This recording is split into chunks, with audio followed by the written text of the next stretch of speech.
तो चलिए अब सीधा रुख करेंगे चुनावी चर्चा का। हमारे साथ बीजेपी से विनय जायसवाल जी मौजूद हैं और टीएमसी से सुधांशु जी मौजूद हैं। आप दोनों का बहुत बहुत स्वागत है न्यूज़ 11 भारत में। सबसे पहले जानना चाहेंगे, सुधांशु जी हमारे साथ जुड़े हैं टीएमसी से, उनसे ही जानेंगे। 15 सालों तक टीएमसी ने राज किया है बंगाल में और अचानक से वाइब कह सकते हैं कि अचानक से अब बीजेपी की सरकार आ जाएगी। क्या लगता है, क्या कमी इस बार रह गई? सुधांशु जी। बोले तो सरकार की ओर से कमी सरकार ने कुछ नहीं की। सरकार की कल्याणकारी योजनाएं सभी चली और रनिंग में सभी योजनाएं थी। कोई भी ऐसा योजना नहीं रहा जो किसी महीना फेल हुआ हो।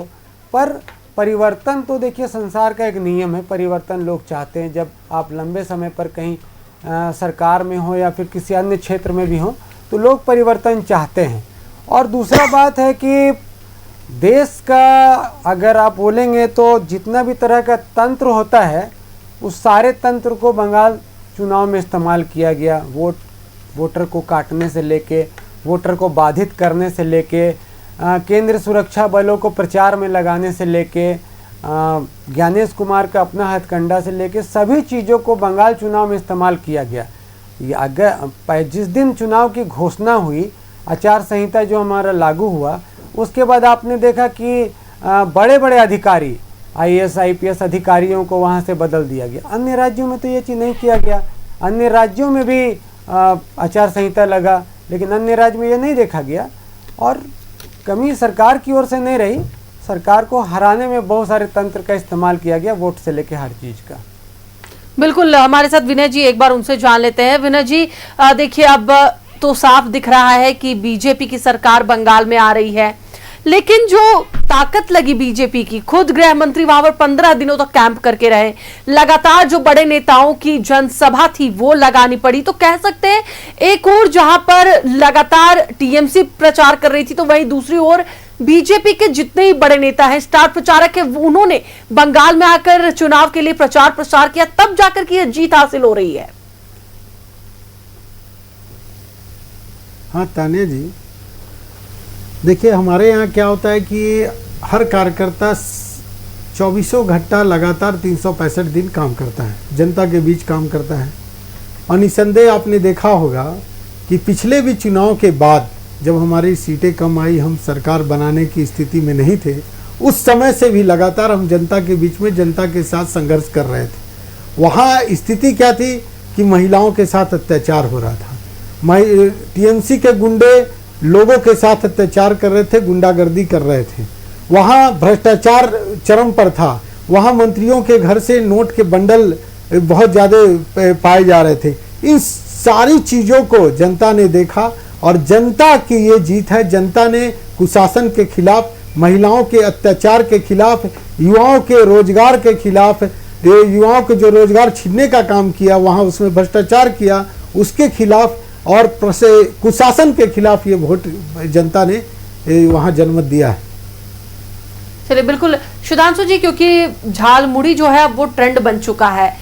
जब प्रधानमंत्री नरेंद्र मोदी बंगाल पहुंचे, झालग्राम में जाकर उन्होंने झालमुड़ी खाई, उसके बाद से मीम्स भी बने, कई तरह के कह सकते हैं कि लोगों का कहना हुआ कि जब वो वहां जाकर के झालमुड़ी खा रहे हैं तो अब बीजेपी की जीत फाइनल है। और अभी भी देखा जा रहा है कि यह झालमुड़ी का कमाल है, जीत का जो मंत्र है झालमुड़ी, ये लोगों का कहना है। क्या लगता है, झालमुड़ी का कुछ इसमें योगदान रहा है बीजेपी की सरकार जो बनने जा रही है? मूल मुद्दा पर आते हैं। झालमुड़ी कोई बहुत विशेष चीज नहीं है, उसमें कोई मुद्दा नहीं। जैसे हमारे बड़े भाई ने कहा कि कार्यकर्ता 24 घंटा दिन रात मेहनत की होंगी कार्यकर्ताओं ने, लेकिन आप इस चीज को मानिए, जिनको आज ये गुंडे बोल रहे हैं, उन्हीं गुंडों के दम पर आपकी सरकार बनने जा रही है।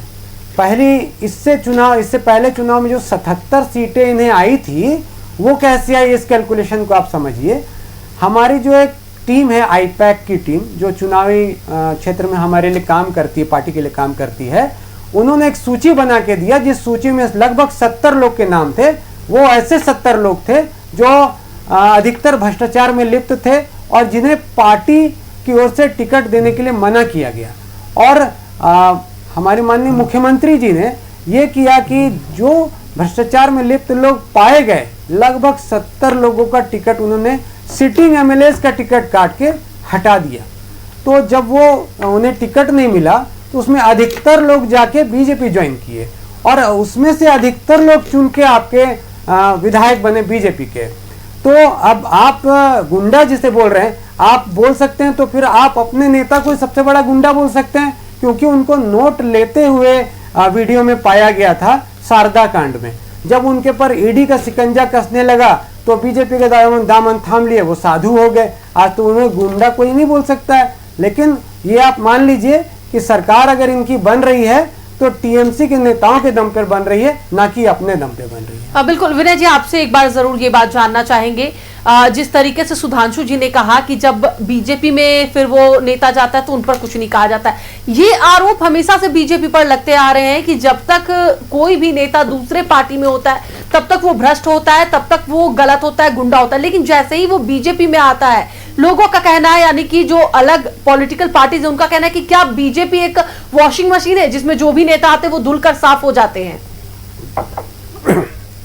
देखिए काव्या जी, सरकार में आप अगर प्रतिनिधित्व कर रहे हैं, आप सत्ता में हैं, आप मुख्यमंत्री हैं, सरकार में हैं, तो आपकी दायित्व बनता है कि आपके राज्य के एक एक जनता की सुरक्षा का दायित्व तो आपके ऊपर आता है। वो कोई भी व्यक्ति हो, कोई भी पॉलिटिकल पार्टी का हो, किसी भी राजनीतिक दल का हो, अगर वो जनता पे अत्याचार कर रहा है तो उसका सुरक्षा देने का काम वहां की स्थानीय सरकार को होती है, वहां की राज्य सरकार को होती है। पर जब वहां क्या देखा गया कि महिलाओं के साथ गलत किया गया, बलात्कार किया गया, और यहां तक कि जब भारतीय जनता पार्टी के नेता ने उनको टिकट दिया तब उनके मुंह पर थूका गया। और वो टीएमसी के कौन, टीएमसी का मंडल अध्यक्ष, प्रखंड अध्यक्ष थूकता है, उसका जिला का पदाधिकारी थूकता है। उसके बाद जब वहां महिलाओं के साथ अत्याचार हुआ तब ममता बनर्जी जो वहां की मुखिया है वो उस पर बयान देती हैं कि महिला को घर से बाहर नहीं निकलना चाहिए।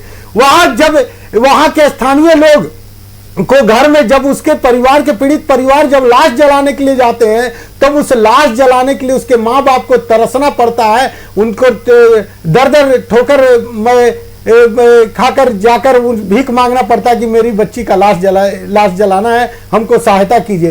ये वहां की प्रशासन थी। वहां के प्रशासन, वहां के टीएमसी के कार्यकर्ता गुंडे की तरह काम कर रहे थे।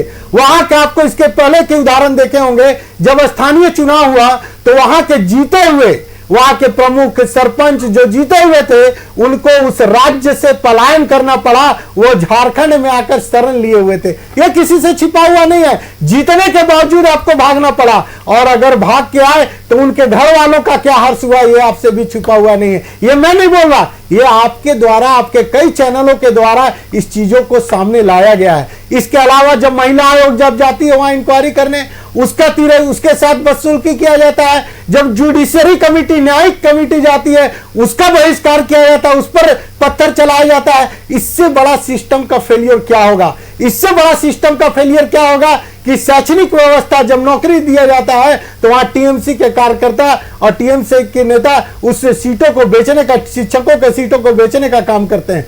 इससे बड़ा जो क्या होगा कि जब वहां के दरोगा बहाली होती है तो वहां एक ही जाति के लोग, एक ही धर्म के लोग, वहां 53% उन पे दरोगा के बहाली में उनका बहाल होता है। ये उनकी स्थिति बनी हुई थी। दूसरा, आप बांग्लादेशी घुसपैठ, यही ममता बनर्जी जब लोकसभा में थी तो बांग्लादेशी घुसपैठ के नाम पर उसने पत्र वहां फाड़ने का, प्रपत्र फाड़ने का काम किया था, और वही बांग्लादेशी को घुसपैठ को अपने वोट के लिए, तुष्टिकरण की राजनीति के लिए वोट को संरक्षण देने का काम कर रही है। जब देश का सवाल आता है, जब राष्ट्र का सवाल आता है तो राष्ट्र के साथ कोई समझौता नहीं होता। और भारतीय जनता पार्टी किसी भी समय सत्ता के लिए ये राजनीति, जब राष्ट्र का सवाल आएगा तो सत्ता की बात नहीं करती है। और हम जनता के बीच गए हैं। आज आपने देखा होगा कि महिलाओं ने बढ़ चढ़कर अपने सुरक्षा के लिए बाहर निकलकर 91% अगर पोलिंग हुआ है तो महिलाओं का सबसे बड़ा भूमिका है। आज युवाओं का सबसे बड़ा भूमिका है।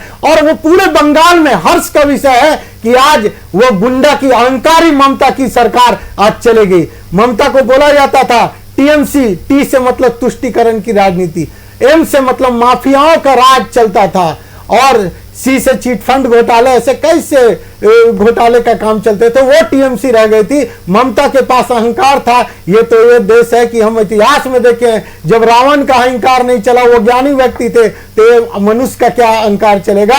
आज जनता ने उस अहंकार को चूर चूर करने का काम किया, और आज जो नरेंद्र मोदी एक अवतरित पुरुष के रूप में है, जो इस देश का कल्याण के लिए, राष्ट्र का कल्याण के लिए जो आगे आए हैं, उनको चुनने का, उनके ऊपर विश्वास जमाने का काम जनता ने किया है। चलिए, बिल्कुल सुधांशु जी से जानना चाहेंगे। सुधांशु जी, देखिए, किसी भी, आपने सही कहा था कि राज्य में जो है परिवर्तन संसार का नियम है, और ऐसे में एक बार फिर से सरकार परिवर्तन हो रही है। लेकिन सबसे बड़ी बात है, क्या एंटी इनकम्बेंसी भी देखने के लिए मिल रही है? क्योंकि 15 साल से लगातार एक ही सरकार, लोगों को कुछ नया देखने को नहीं मिल रहा है, वही चीजें चल रही है, कोई नए विकास के कार्य।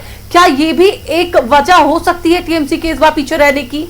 हम बड़े भाई का बात का एक एक करके जवाब देते हैं। बिल्कुल। जैसे कि बड़े भाई ने कहा शासन सुशासन की बात, तो सुशासन की बात ये इनके मुंह से शोभा इसलिए नहीं देती है क्योंकि 73% ऐसे लोगों को इन्होंने टिकट दिया है जो कि हत्या जैसे संगीन मामलों में जिनका नाम दर्ज है।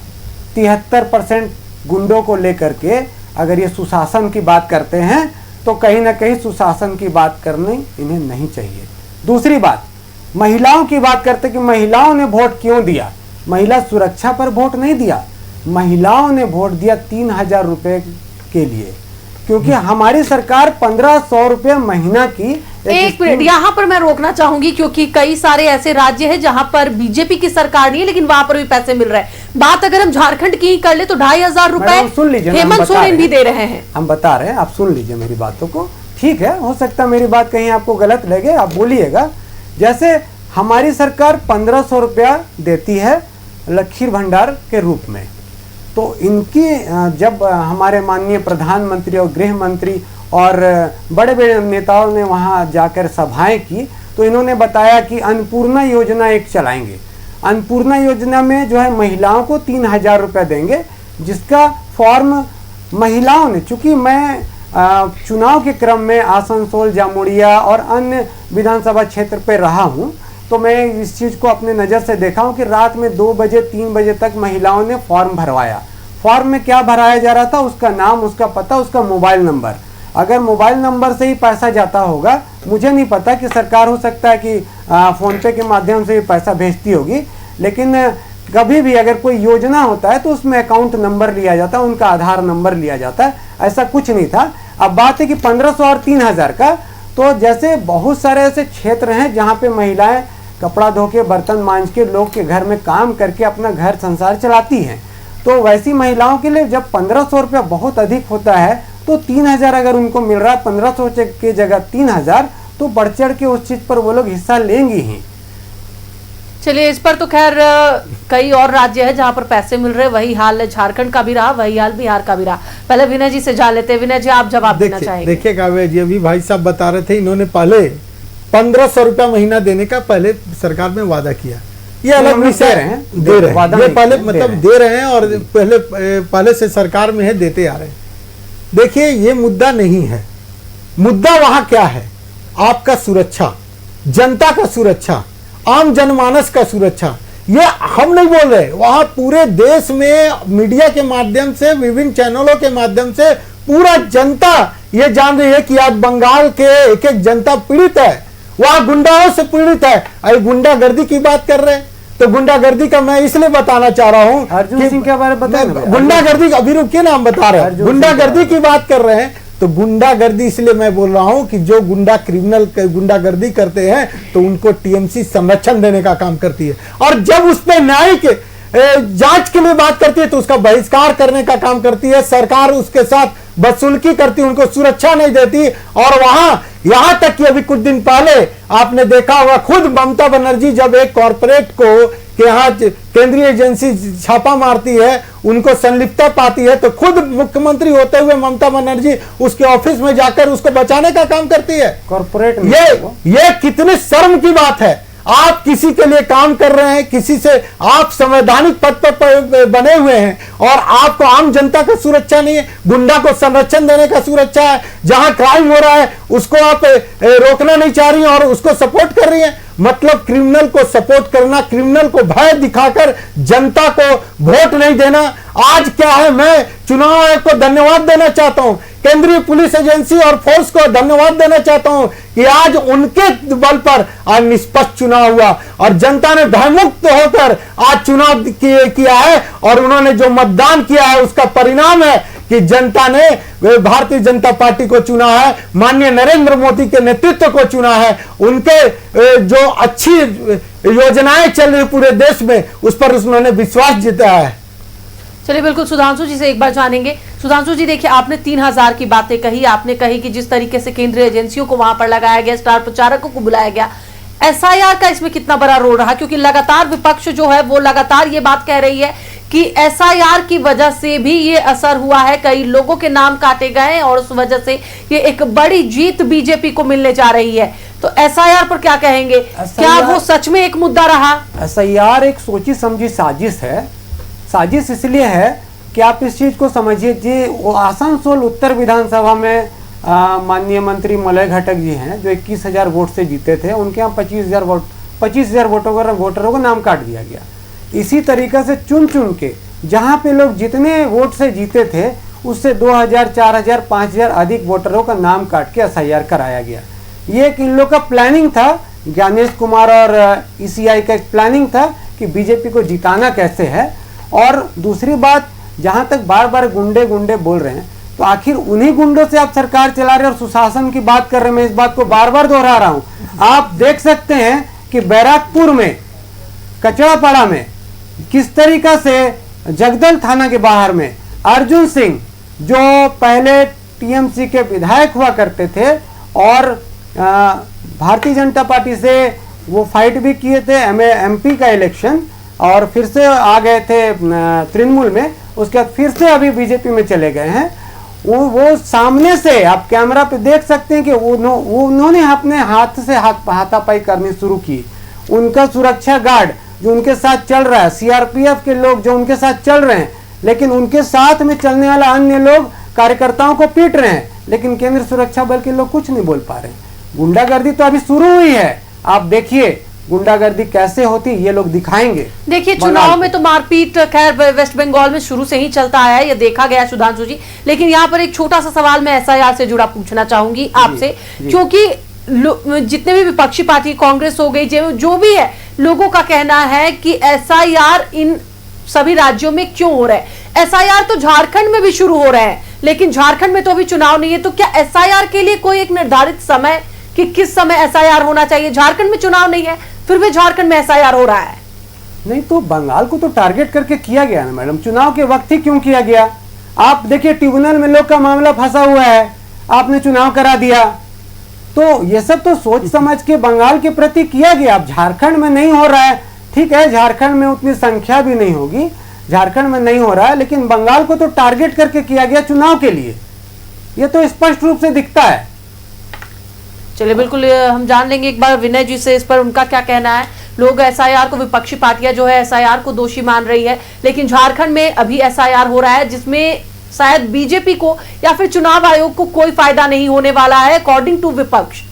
विनय जी, देखिए काव्या जी, एसआईआर एक सतत प्रक्रिया है।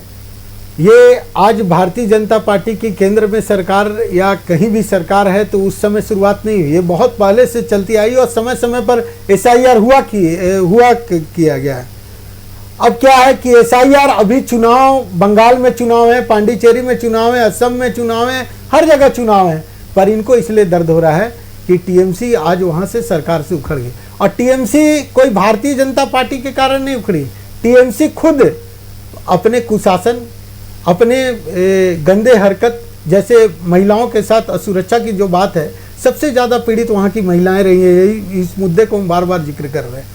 वहाँ महिलाओं के साथ जो असुरक्षा हुई है उससे महिलाओं ने बढ़ चढ़ कर हिस्सा लिया और आज भयमुक्त वातावरण में चुनाव का माहौल चुनाव आयोग और केंद्रीय एजेंसी ने दिया है, उसका परिणाम है। हम हमेशा जनता के साथ हैं, जब समय समय पे आए हम जनता के साथ लड़ते रहे, जनता के साथ संघर्ष किए। आपने और एक चीज आपने पॉइंट किया होगा कि आप देखे होंगे सत्ता में भारतीय जनता पार्टी अभी आई, पर पिछले 15-20 सालों से लगातार हमारे वोट परसेंटेज बढ़ते गए, सीटें बढ़ते गई। चाहे लोकसभा का चुनाव हो या विधानसभा का चुनाव हो या स्थानीय चुनाव, यहाँ पर आपको हमारे एक बड़ी खबर हम आपको बता दें कि तमिलनाडु से बड़ी खबर है। तमिलनाडु के मुख्यमंत्री एमके स्टालिन चुनाव हार चुके हैं। तो यह बड़ी अपडेट हम आपको बता दें, तमिलनाडु चुनाव को लेकर कोलाथुर सीट से चुनाव वह हार चुके हैं। तमिलनाडु के मुख्यमंत्री एमके स्टालिन, चुनाव में उन्हें हार मिली है। आपको बता दें कि कोलाथुर सीट से उन्होंने चुनाव को हारा है। तो चलिए अब दोबारा से हम जुड़ते हैं चुनावी चर्चा में। हमारे साथ विनय जी हैं। विनय जी, आप कुछ कह रहे थे, अपनी बात पूरी करें। देखिए, अभी आप जैसे बता रहे हैं तमिलनाडु में भारतीय जनता पार्टी वहाँ नहीं है, वहाँ विजय जी जीत रहे हैं, तेलपथी जीत रहे हैं वहाँ। और केरल में भी कांग्रेस की स्थिति है, वहाँ हम लोग पहले से भी नहीं रहे हैं, हम लोग बेहतर प्रदर्शन कर रहे हैं, पहले से भी हम लोग प्रयास कर रहे हैं। असम में देखिए बम्पर बढ़त है। तो ये चीज़ें ऐसा नहीं है कि सिर्फ बंगाल है, हर जगह चुनाव एजेंसी काम कर रही है, हर जगह भारतीय जनता पार्टी लड़ रही है। पर यहाँ चूंकि भारतीय जनता पार्टी, कांग्रेस कहीं दिख नहीं रही है और भारतीय जनता पार्टी को पर लोगों का विश्वास था, इसलिए वो लोगों ने वोट दिया और इनका अत्याचार के खिलाफ वोट दिया। इसलिए आज भारतीय जनता पार्टी को हमारे लोकप्रिय नेता माननीय नरेंद्र मोदी जी पर विश्वास जताया। हमारे अमित शाह जी ने लगातार मेहनत किया, प्रयास किया, हमारे कार्यकर्ताओं ने एक एक घर जाकर जगाने का काम किया, लोगों को भयमुक्त वोट देने का आग्रह किया। और आज एक व्यवस्था चुनाव आयोग केंद्रीय एजेंसी ने बनाया है, जिसके कारण भयमुक्त होकर लोगों ने वोट दिया और जिसका परिणाम ये नजर आ रहा है। चलिए बिल्कुल, एक बार सुधांशु जी से जानेंगे। सुधांशु जी, तमिलनाडु में एमके स्टालिन की एक बड़ी हार मानी जा रही है, क्योंकि पहले मुख्यमंत्री अभी वहां के हैं और अब उन्हें हार मिली है और नई पार्टी जो निकलकर सामने आई थलापति विजय की, उन्हें एक बड़ी जीत मिल रही है। वहां पर क्या आप कहना चाहेंगे, वहां पर किसकी गलती, वहां पर एसआईआर, वहां पर किन मुद्दों को लेकर जनता ने वोट किया था? देखिए, फिर से वही बात दोहराएंगे, परिवर्तन वहाँ के भी लोग चाह रहे थे, लेकिन उनके पास एक अच्छा विकल्प नहीं था। और इस बार विजय जी एक अच्छा विकल्प, एक युवा नेता के रूप में उभरे। चूँकि स्टार फेस वहाँ पे हमेशा चला है और लोग स्टार को वहाँ पसंद करते हैं, और इसी को लेकर के एक युवा चेहरा सामने आया और लोगों ने समझा कि ये हमारा विकल्प अच्छा हो सकता है, आगे परिणाम जो हो, लेकिन लोगों को लगा कि ये अच्छा विकल्प है और इनको हमें चुनना चाहिए, तो लोगों ने उनको चुना। तो क्या अगर आगे जाकर बीजेपी उन्हें समर्थन देती है तो वो आपके लिए सही होंगे या गलत होंगे? बस मैं इतना जानना चाहती हूँ। देखिए, वहाँ का समीकरण के बारे बहुत ज़्यादा जानकारी हम नहीं रखते हैं, इसीलिए उस पर मेरा बोलना ठीक नहीं होगा। चलिए बिल्कुल, आपने साफ तौर पर अपनी बात कह दी। विनय जी से एक बात जानना चाहेंगे। देखिए, तमिलनाडु की तो खैर जो भी बात हो, लेकिन केरलम की बात करें तो वहां पर बीजेपी दूर दूर तक कहीं नहीं नजर आ रही है। क्या लग रहा है किन मुद्दों से चूक गई बीजेपी, जहां पर केरलम में एक भी सीट नहीं देखने को मिल रही है? काफी कम कह सकते हैं कि जो मतदाताओं का वोट होगा तभी होगा, जिस वजह से प्रतिशत नहीं दिख रहे। लेकिन केरलम में ऐसी कौन सी वजह हो सकती है जिससे बीजेपी चूक गई है?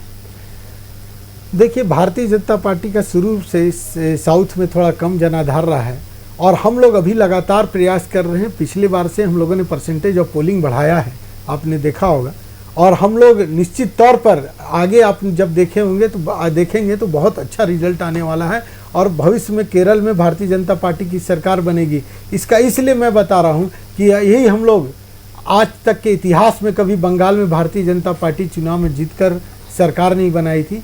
आज हम उस स्थिति में हैं कि आज अकेले पूरे बंगाल में सत्ते में आ रहे हैं। तो ये भारतीय जनता पार्टी के कार्यकर्ताओं का मेहनत का नतीजा है, नेताओं का मार्गदर्शन और रणनीति का नतीजा है और जनता का हम लोगों ने भरोसा जीतने का काम किया है और यही भरोसा हम केरल में भी जीतेंगे, ये आपको विश्वास दिलाते हैं।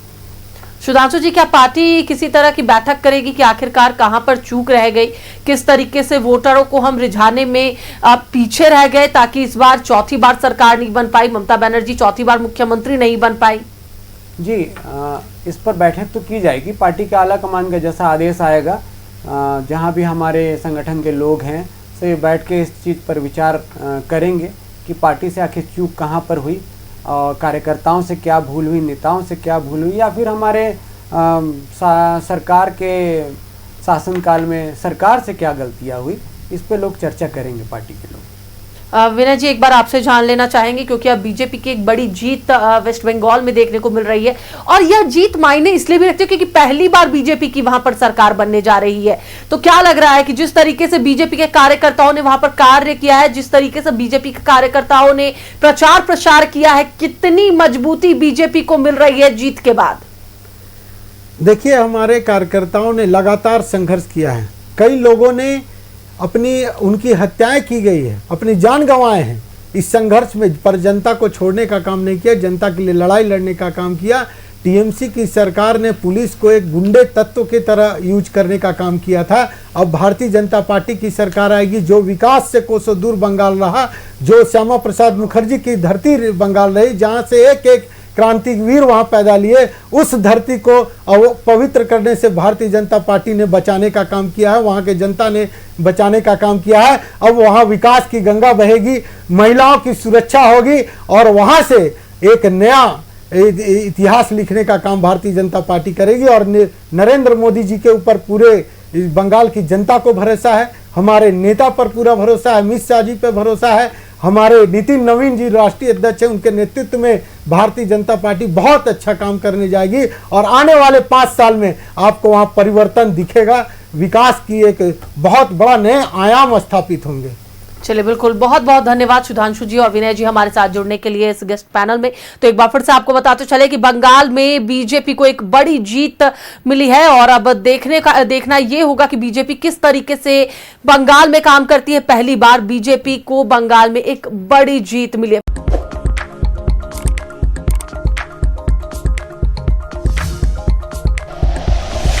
Like and share videos, subscribe करें हमारा चैनल और प्रेस करें बेल आइकॉन। न्यूज़ 11 भारत, सच है तो दिखेगा।